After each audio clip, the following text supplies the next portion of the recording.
Yo mga tol, Ride with Eman nga pala and yan po ang satuyang pangarap sa satuyang Facebook page. Mayo na pong iba. And nasa 2,200k followers na po kita. Salamat po mga tol sa suporta na tinatawag nindo sa kuya And siyempre aram na naman nindo medyo maloy-loy pa kita magmurumoto vlog. Pero tig susuportahan man giraray nindo na siyempre nabarabaguan pa sa naman kita. And sana may sarong moto vlogging na magtukdo sa to kung saan kita makuha ang kusog ning buot sa paghampak sa camera, sa pagdaram, and sa pag-deliver kung paano, and sa pag-edit Ta siyempre medyo maluloy pag sa pag-edit yung mga video-video na nakukuata Siyempre, and sana ma-improve ko pa ang sadiri ko sa pagmumoto vlog. Siyempre nakikipagsapalaran kita digdiyo sa likod kang camera Sa ngunyan, ang gamit ko pong camera is SG Cam 4000. Yan po. SG Cam 4000. Yan po ang sakong gamit. Sobrang linaw. As a motovlogging na nagpupuon-puon pa sa naman, pwede na niyo sa ko argan ka sadit.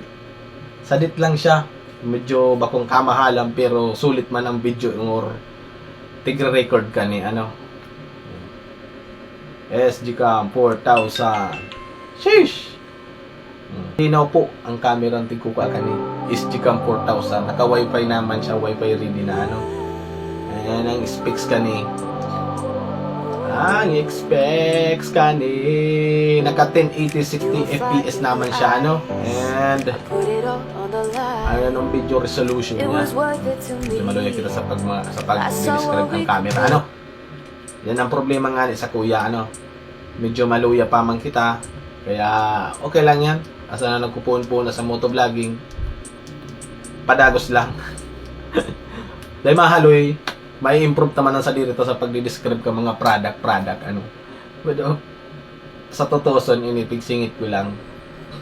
Pagdi-describe ko lang kung ano ang gamit kong camera para sa ko goods na goods ni ang araw kaning kalinaw na camera para sa ko Sa banggi man, okay man siya.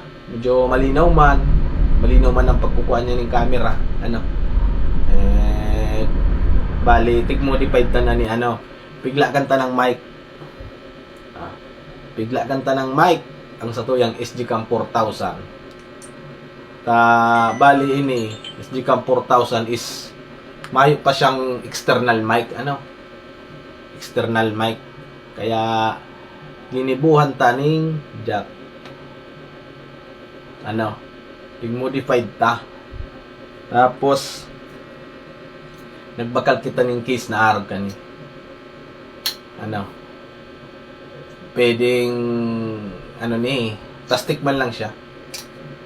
And dahil siya pwede sa nag-uuran-uran ang araw kani yung case. Si waterproof case kaya kani yung SG Cam 4000 is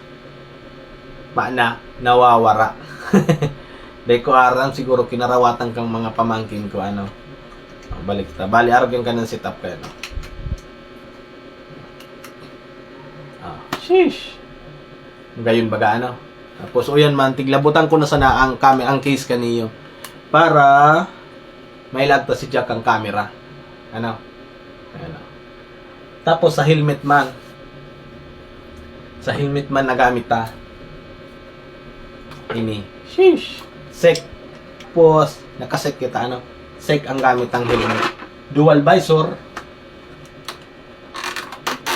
Dual visor man niya.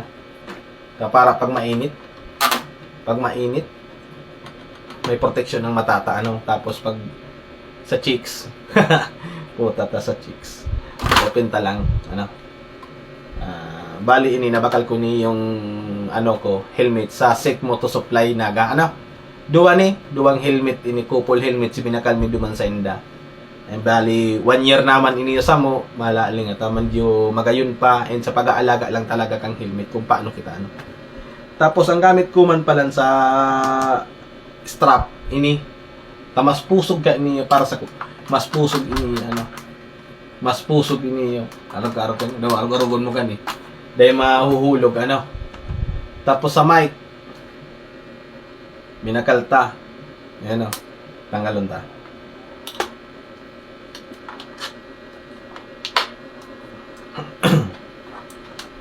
mic Yan ang mic na binakalta, ano. Sulit yan. Sulit ang mic kani. And aram nindo kung sa ingo ni binakal. Ki-grip mo to, ano. Ki-grip mo to kung ni binakal. Kasabay ka yung pang-modified ta sa external mic. Yan. Pang-modified ta sa external mic. Ki-grip mo to. Ano, may page man yan, Grip Moto, tsaka Shopee. Ano, diyan ko yung binakal. Ano.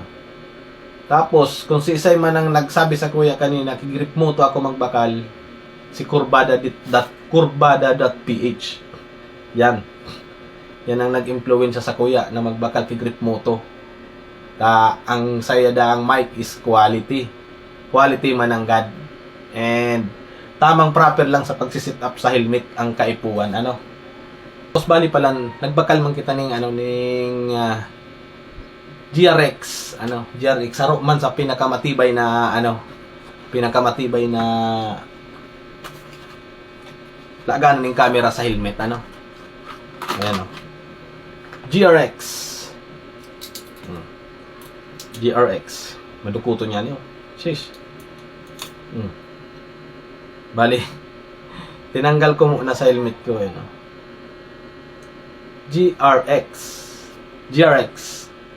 Wayan pa kayo ng ang kahon. Medyo nagamit ko ninyo 1 month. 1 month. Siguro, dahil ko siya na ilaag ng proper digdi sa helmet. Dahil ko siya na ilaag ng proper sa helmet. Kaya, tapos, maati. Halata man. Dapat palang pag makabit ka niyo, malinig ang sa tong helmet, mayong alikabok na makasagabal digdi sa pulot niya, ano. Para ang pulot niya sulit, dukot na dukot. Dawa iya mo nga ro ni. Dahil siya matatanggal, ano. Igtawan man gira kita ning safety ni GRX kani yung strap, ano. Ay. Nawawala na si strap. Nawawala na. Ano. Bali, yan. Yan ang sa to yung gamit sa pagmumuro motovlog. Camera. GRX. And SG-Cam 4000. Grip Moto mic. Mic 101 yata ang tapo digdiyo. And syempre, ang sa to yung helmet. Set with helmet strap na pang camera. Sheesh. Sulit na yan, ano. Yan ang sa tuyang gamit sa pagkupuon-puon sa pagmumotovlog. Kaya sana suportahan man nindo ta. Saro man ako sa nakikipagsapalaran na motovlogging na mag-asenso man, ano. Family ko natudo suporta man. Yan. And happy to see you sa tinampo, mga tol. Ride safe and padagos niyo kong suportahan sa sakuyang pagmumotovlog. Tara, let's go!